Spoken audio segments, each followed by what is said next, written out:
Last week I celebrated 5 years since going vegan, and today I'm going to share with you how and why I decided to go vegan. I won't be sharing any tips on how to go vegan in this video since I already made a video like that, which I will link up here and down below. You can check it out if you need any advice on how to go vegan. Today I'm sharing my story from the very beginning to the point I'm at now. Alright, let's get started.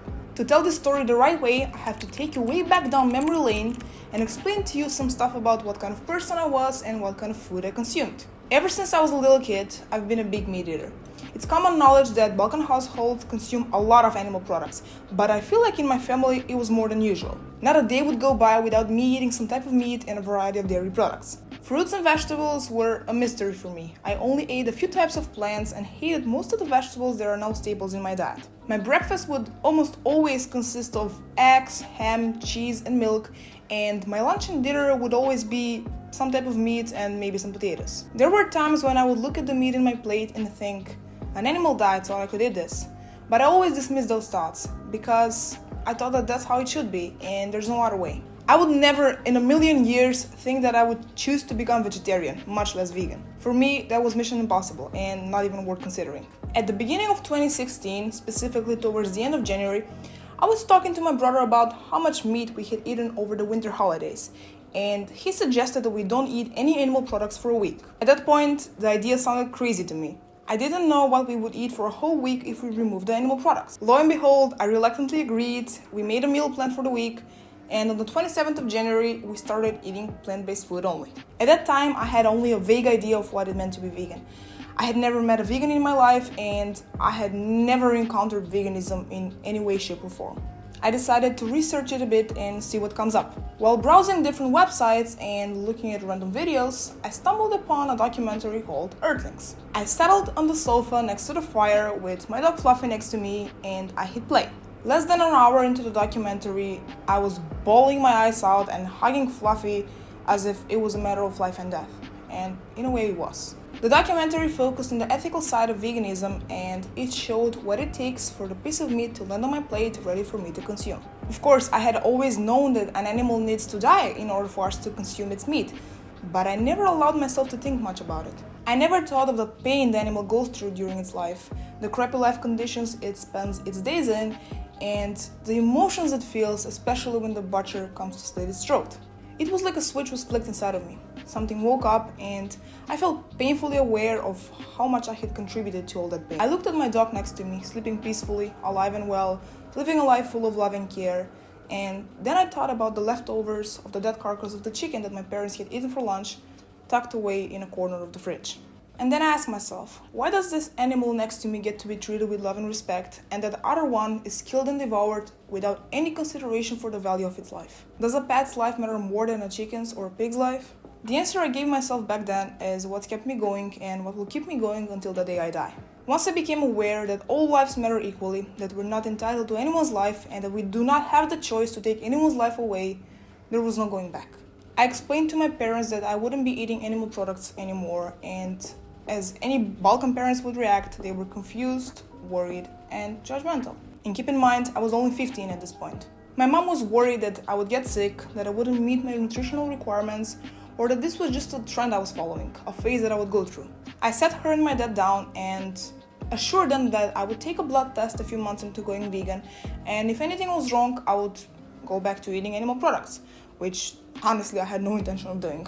My brother was very helpful and supportive, and he backed me up. He was in his third year of medical school at that time, and my parents trusted him much more than they did a 15-year-old me. I started experimenting with food, I started eating a lot of new fruits and vegetables, and I got my mom to cook a lot of vegan recipes for me. At the beginning it was a bit difficult, because where I live in Macedonia there weren't many vegan products, especially at the time. But once I learned how to cook for myself the meals I enjoyed, it became much easier.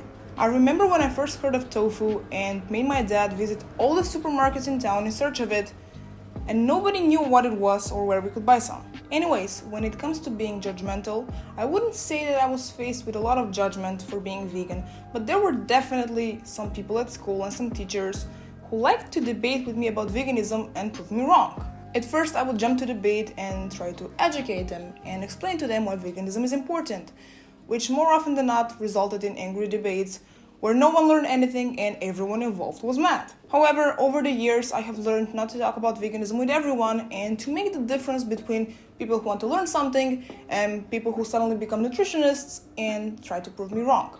The former I try to educate and have a healthy conversation with, and the latter I just ignore because there's no point in wasting time with those people. One of my attempts at educating people and raising awareness about veganism happened at the end of high school. For my graduation project, I chose the topic "Veganism is for everyone" and presented it in front of a group of students and teachers. Just imagine the faces of 3 teachers, 3 Balkan grown-ups getting lectured by a high school student about nutrition and this new way of living that they never cared to think about. It was a fun time.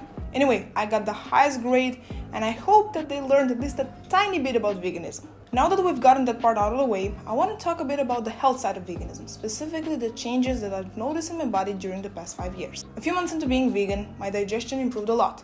I stopped getting bloated every single day, which was the case when I was consuming milk every morning. I started visiting the bathroom much more regularly than before because I was eating a lot of fiber and easily digestible foods. Over the years, I have noticed that my skin has cleared up a lot, even though I haven't been using any fancy skincare products, only a regular face cream once in a blue moon. My hair and nails strengthened, I started having much more energy during the day, and I slept better at night. In terms of weight loss, I didn't notice a significant change because I wasn't overweight to begin with.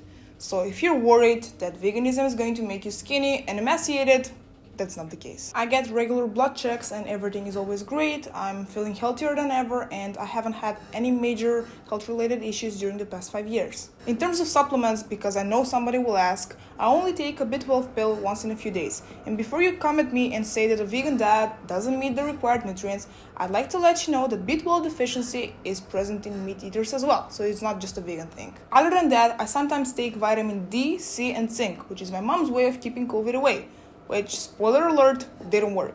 But the majority of the time, I don't take any supplements other than B12. Different vegans consume different foods on a daily basis, but for me, a balanced combination of whole foods and some junk food here and there is what works well. I don't deprive myself of any type of food, though I try to eat less simple carbs and processed foods and more whole foods and home-cooked meals.